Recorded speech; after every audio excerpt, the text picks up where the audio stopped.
bagong ito sa kanyang pakaisang hari, bago ito na nagpasawalang hanggan. Amen. Ang damit pambinyag. Ang damit pambinyag ay tanda ng mga pagsilang kay Kristo, ang dakilang kalangan ng anak ng Diyos. Naway manatiling pagkasot walang paritumis, ang kanyang karangalan ng matunay ng buhay na walang hanggan. Bagay, sa ng kandilang.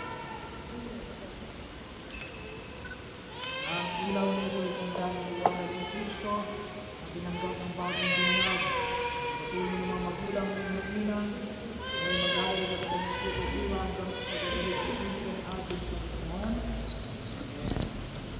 So ito ang buhay ng Kristo na tinanggap ni Paul Jairo